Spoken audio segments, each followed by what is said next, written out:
Hey, welcome back, everybody. Yes, you are still tuned into the Lowdown. Now, I'm excited because we had one of our homegrown boys go off and do good in the world. That's right, there's good news coming from Florida for once. Yeah. He's a comedian, he is a writer. You guys absolutely know him and love him. Y'all give it up for my friend, JB Ball. JB, what's going on, brother? What's up, my man? How you doing? Man, I can't complain at all. It is really great to see you again, even if it is on a screen, man, because it's been a minute. I want to say you're one of the funniest comedians that I've ever had the pleasure of working with and seeing, man. And you stay humble and grounded. So thank you for being here today, man. We appreciate you, JB. Thank you, man. I appreciate both of you, man. This is great. Thank you. Now, it's funny because I was going to ask you, when you go to all these places, like let's say a New York and LA and whatnot, and you tell them you're from Florida, do you get certain reactions from them? Oh, 100%, man. All the time, dude. Because everybody's assumptions about Florida are so wild. And I'm just like, do you not know the other kind of people that live there? It's No. people just like you, man. Yeah, they're But like, it's just every time I'm there, they're like, man, did you go to one of them schools where the teachers are sleeping with the students? And I'm like, dude, wait, what? The sleeping with the I mean, yes, but that's not something you ask somebody. It's not like they assign every school one of them. Yeah. You know what I mean? Like, it's just like, yeah, well, we got to meet our quota, man. We noticed everybody's grades are slipping, man. We got to get a sexy teacher in here quick, man. There you go, man. Some people have tutors. We have teachers that sleep with kids. That's what we do. Yeah. Some people have teasers. We have teachers. Oh my gosh. Now tell everybody, when did you actually start comedy and what was it like for you? I know this is many moons ago, correct? Yeah. I've been doing comedy for 13 years now. So I started God bless. 1 year after college. So it's 2010. The school I went for screenwriting and for film. Okay. One of my professors was this woman named Lisa Rosenthal, she was one of the writers for Fresh Prince of Bel-Air, and she's one of the ones who. And you did not sleep with encouraged me Lisa, to just for start the doing record, things. right? Didn't sleep with Lisa. Lisa was Okay. not putting out. Oh, She was- wow, JB. Wow. Gee. Damn it, Lisa. well, this is to be fair. This was a Florida college, not a Florida public school. High So it's, school. it's- Yeah. Yeah, different. things change, man. Things change. But go ahead. She was a writer for the Fresh Prince of Bel-Air, which is amazing, by the way. Yeah, amazing. And she's the one who encouraged me. She was like, you seem to be actually really good at this. And so essentially I asked her, do you think my scripts would have a better chance of getting read if I did stand up? And she was like, 1,000%. I'm glad you brought it up because in LA, that's what a lot of actors will actually do or have their agents tell them to do, is getting the stand-up to try to break in quicker into the industry, right? Mm-hmm. Yep. It's a total thing. So you'll see stand-up out here break up into multiple groups, right? They're like what I would call real stand-up comedians who got into it for comedy. And there are people who are just looking for ways to audition their talents, right? So these are the performers who might be improv-based people or just actors with a comedic sense, or they're just using stand-up as a way to showcase what kind of acting chops or character things they can do or voice things that they can do. And 90% of the time, it's the most brutal comedy you've ever seen. It's so bad. I was gonna ask. It's not good, right? It's not. No, it's terrible, and they need to leave. And if I was allowed to bring a bat into a club, I'd chase them off stage. It's LA. You can bring a gun though. Times, yes, you could. I don't know about all that. Although I don't know who's got a gun to stop you. If I'm being totally honest, you might just make the rules. It's true. But yeah, I kind of fantasize about. You remember Apollo with the Sandman would chase him off stage and hook him off stage? Absolutely. Yes. It's one of okay, look, I'm not for an aggressive crowd, but I am for an aggressive savior of the show. Does that make sense? Nah. Yeah, come on, man. We could at least have one designated person who's here. Just put him in a fireman outfit and just have him just be a hero for 5 seconds. There you go. It's time to go. You know how MMA fights will have a backup fighter just in case somebody misses weight. Yeah. Maybe comedy shows should have that. We should just employ one break in case of emergency performer on every show. If someone's stinking it up real bad, just pull them Like a pitcher who's having an off day, get your relief comedian, get that guy in there. Hey man, we just need 7 out of you. Just go knock that out real quick. You are absolutely on to something. We need one dude to come on stage just like the coach. He's like, hey, give me your mic. Yeah. Give me your mic. He's just back there warming up, just going like, you tell me how many innings you need me for, dog. I got you. Just some Satchel Paige comic in a rocking chair. Yeah. There you go. He's 67, but he's good for 5. That's it. 5, I got you. Got a hot 5. We are on to something right now, man.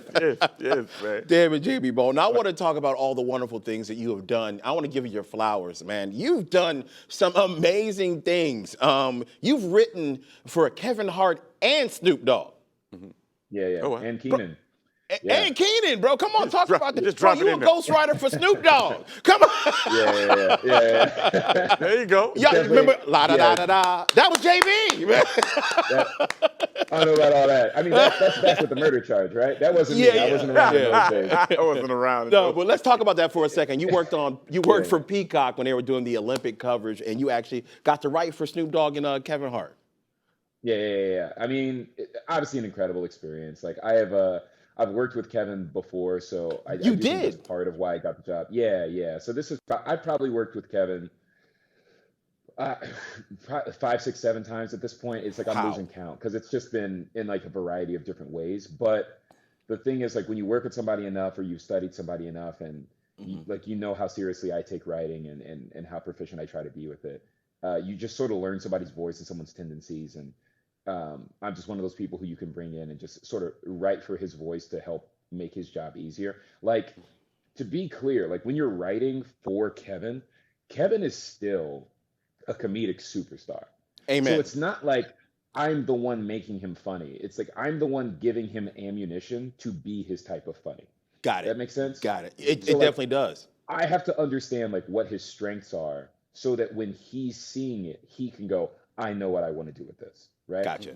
So I don't want to like discredit how great he is at what he does and make it sound like I'm solely responsible for his funny, because I'm not, right? But I do understand how to, like, if we were in a war, you ever seen those guys that got like a big turret gun and they're laid on the ground, they're just Yeah, absolutely. There's another dude like feeding bullets into the chain, so it's I'm the bullets guy. You know what I mean? That's what I'm just like feeding him.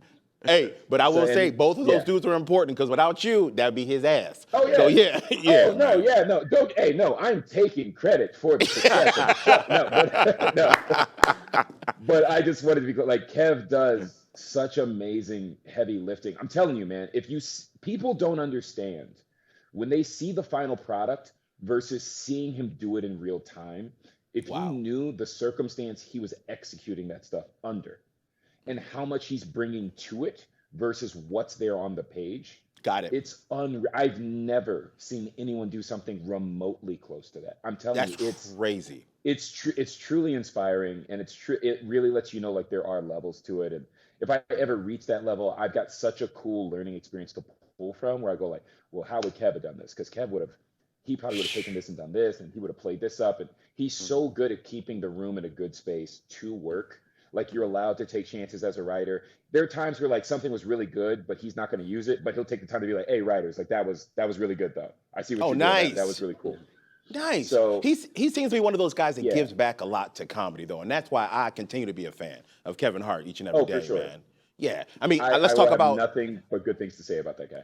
Agreed. I mean, even talking about his show, Heart of the City, where you were on that show before, and I'm sure that's one of the first times you guys had met. Just the fact doing a show that way that gives back and gives comedians opportunity to get to that next level is amazing, because not everybody does that. Yeah. That show changed my career. It really put me on a trajectory to where people were like, oh, this guy can do this at another level, or he's a little more special than we may have considered. Let's see what he's really got. And then like I really started hitting the road hard and really picking up my fan base then. So you did, man. I'm definitely grateful. And we're happy for you. And let's talk about your new comedy special, man, which is amazing. I was telling you some of my favorite jokes from that. It's called It's My Privilege. Now, I know you've been working on that for a minute. Tell me what led to it, the execution, and what you think. Yeah. So basically, I had more than enough material to do a new special, and Yeah. I'd been waiting forever to do one. I was just waiting on a circumstance that made a lot of sense. And this company, 800 Pound Gorilla, who produces specials all the time, you should check them out. They've got a lot of great ones on there. I was going to ask you They about that, reached yeah, out because to me. I started reaching out. I mean, Yeah, not reaching out, but I started researching and seeing how their business yeah. model works, and I like it. I like it a lot. No, they're great. They're great. They're awesome, and they're a total pleasure to work with. And I'd work with them again. Like they really are dope, and they've done specials with some of my favorite comedians. So Hmm. they definitely had a track record where I go like, well, if this person's willing to work with them, I should be open to it. And they were incredible to collaborate with. Like when you watch the special, like like I told you, I was a film student, so I'm probably like I'm not even proud. Like they've told me this, so let me just be honest. I'm I am the most knowledgeable comedian in terms of the film space that they've ever worked with. So I had a Nice. lot of creative control and input as to how to execute this special. I think that's part of like why it looks so clean and so good and flows so naturally. As Because a there guy were that a does bunch of production philosophies I every wanted to day, put. you killed Yeah. that. It looks beautiful, man. I've watched it. Thank you, It's man. really well done. You should be very proud of that, Thank you. JB. Congratulations. Oh, you're I welcome, appreciate that. man. Yeah. Now, and people, that's one of those things where like I want to start filming. I want to start directing people's specials. It's a particular thing I want to do because I feel like I have an idea of how to enhance people's performances and their material with film tactics that I'm not always seeing within specials. I just think some people either don't know or they haven't considered. Like as a person who's been on stage and who has written the joke, performed the joke, interpreted the joke, and understands how the crowd's interpreting the joke, I just feel like I have a better mind for how to present it via film than some other people who haven't been through the other side of it. So that's one thing I really want to break into, and I hope my special functions as a good example of that. But yeah, it was an incredible experience. I love everything that the special is. It's really about bringing people together and with real stories, real funny ways. We're definitely dancing with danger constantly because I think that's what comedy is supposed to do. I really, yes. me personally, don't prefer safe comedy, and that's not to say that it isn't funny. It's just that I always loved comedy that felt like it was tightrope walking. Like I feel like it should be a high wire Yeah. act Uh-huh. and you should be dancing with danger constantly. And I think part of the allure is seeing when somebody dances with danger and still lands on the side of good. Like I I think love it. that like when you see somebody stick it, you're like, yes, that, oh my God, that was That's amazing. what it Why was couldn't you supposed to said it be. like that? Yeah. So that's what I'm Absolutely. always attempting. I love it, man. I want people right now who are watching this. Y'all need to go out and watch this special right now. It is absolutely hilarious. It's so funny that I can't quote some of the jokes. I'm gonna get canceled. You definitely But y'all, can't. Yeah, you definitely can't. The wild thing about it is everything I'm saying is well intentioned. It's all coming yes, from good places, but it's all absolutely. just so real. Like, And and I my want thing was like, I'm telling real stories the real way you from were. real people. This is how people speak. This is what situations really come up. It's just, it doesn't always fit into a cookie cutter sheet the way we would prefer for the sake And it of should like, not. And it shouldn't, yeah, JB. And I want people watching this right now to follow us. We're running out of time, but I need you to tell them what your social media is so they can definitely see all sure. the funny content that you put up each and every day.